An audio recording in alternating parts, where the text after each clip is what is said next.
Transtorno de personalidade borderliner, o que é isso? Oi gente, bem-vindos, eu sou a Victoria, sou jornalista do Infuniza e hoje na editoria de saúde nós vamos falar sobre transtornos mentais, mais especificadamente sobre o transtorno de personalidade limítrofe ou como é mais conhecido, o transtorno de personalidade borderliner. Mas afinal, o que é esse transtorno? Bom, o borderliner ele é caracterizado pelo humor, pelo comportamento e pelos relacionamentos compulsivos, ou seja, é uma pessoa que ela tá sempre vivendo no limite, que ela é muito compulsiva e dependendo da situação ela pode acabar tendo um ataque, né? E apesar do nome ser muito, não muito falado, né? As pessoas não conhecerem de fato, essa doença ela é muito comum. Cerca de 2 milhões de pessoas no Brasil estão diagnosticadas com essa doença. E nesse ano de 2020, né, com a pandemia, quando as pessoas começaram a falar mais sobre doenças mentais, a síndrome de borderline ela começou a ficar mais em alta depois que uma modelo, a Raíssa Barbosa, entrou para a Fazenda, né, a edição desse ano. E ela sempre falou, né, nas redes sociais dela, ela é diagnosticada com borderliner, então ela sempre abordou sobre o assunto. Tanto que nesse momento de pandemia, ela deu várias entrevistas sobre como tem sido, né, a pandemia para uma pessoa que convive com o borderliner. E começou a ficar mais em alta ainda, né, essa doença devido a uma série de acontecimentos que ocorreram no reality. Durante discussões, a Raíssa começou a ter alguns surtos, né, dependendo do gatilho da situação que aconteceu. E foi aí que as pessoas começaram a falar mais e querer entender o que é de fato essa doença. Vai torar. Não suporto pode gente jogar, sair pode jogar, cara. pode jogar. Seu falso do... Jogar, Falso pode do... jogar, Falso pode do... jogar. Ai, amiga! Raíssa! Pode jogar, Aqui, pode ó, jogar. falso. Pode jogar, Falso. pode jogar. Falso. Você queria que eu Falso. voltasse em quem, Raíssa? Segura ela! Raíssa! Falso. Raíssa! Raíssa! Falso.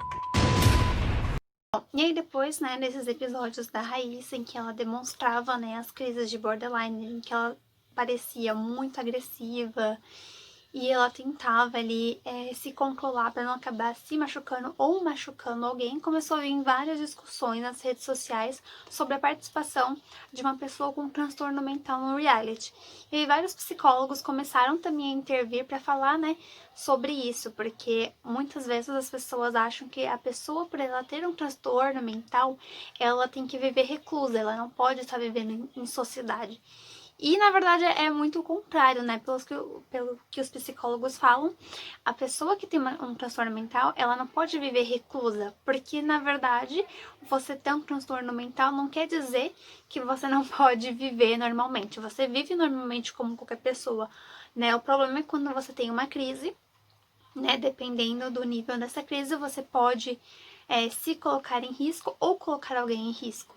Mas aí é caso de você ter um acompanhamento psiquiátrico para conseguir, né, moderar e viver normalmente como qualquer outra pessoa. Então, muitos psicólogos se mostraram contrários, né, desses comentários em que falava que ela não tinha que estar no reality. Na verdade, eles falam que essas pessoas é bom que elas convivam em sociedade para conseguir também controlar um pouco mais essa doença. E além da Raíssa Barbosa, né, outras celebridades também já falaram sobre um assunto e que também são diagnosticadas. E pessoas essas que também participaram da Fazenda, como a Andressa Urach, né, que inclusive declarou apoio à Raíssa nas redes sociais. Então elas falam muito sobre isso para também conscientizar as pessoas de que apesar de ser, né, um transtorno mental, isso não impede que elas vivam normalmente.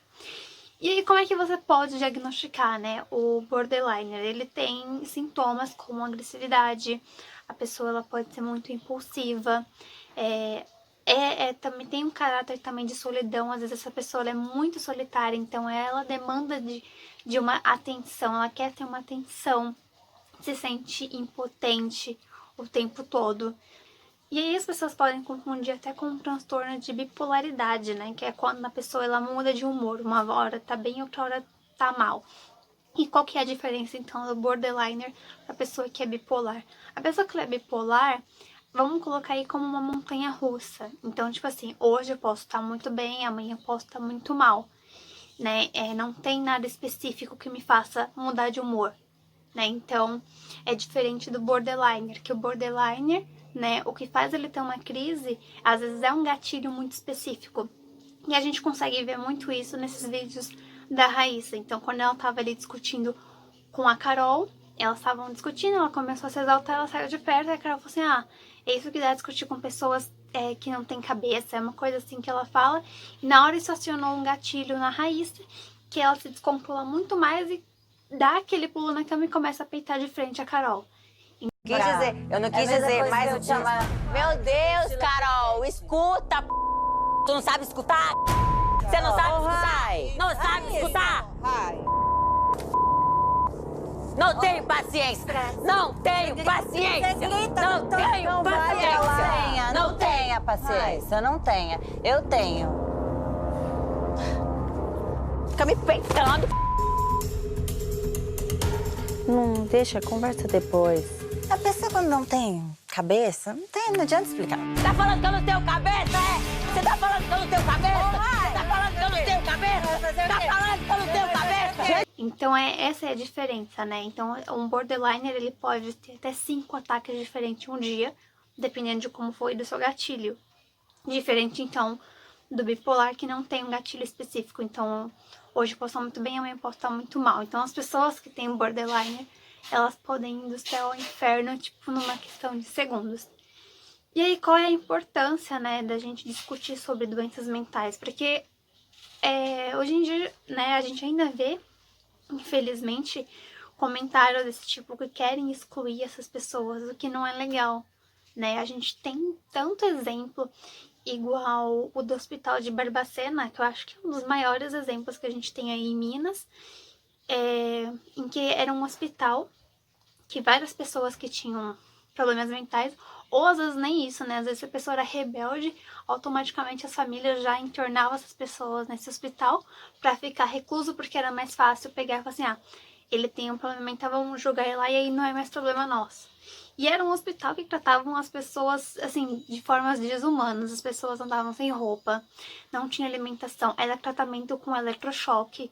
A Daniela Arbex, jornalista também, ela fez um trabalho incrível escrevendo um livro reportagem sobre esse hospital. E aí a gente vê, né, como essas pessoas, elas eram tratadas. Infelizmente, esse pensamento ainda vem hoje em dia de vamos excluir essas pessoas, quando não é esse, né, essa a melhor maneira, né? Os psicólogos mesmos, eles falam que a melhor forma de tratar isso é você fazer um acompanhamento psiquiátrico, se for o caso. E aí tem um tratamento com psicotrópicos que ajuda você a controlar esses transtornos. Mas isso não impede você de viver como qualquer outra pessoa normal. Então é isso, né? Se você tem algum sintoma desse tipo, é bom procurar um psicólogo, porque só ele que vai poder te dar um diagnóstico certo sobre isso. Então é isso, se vocês gostaram do vídeo, tiverem alguma outra dúvida, deixa aí nos comentários, curta, compartilhe e até o próximo vídeo sobre saúde.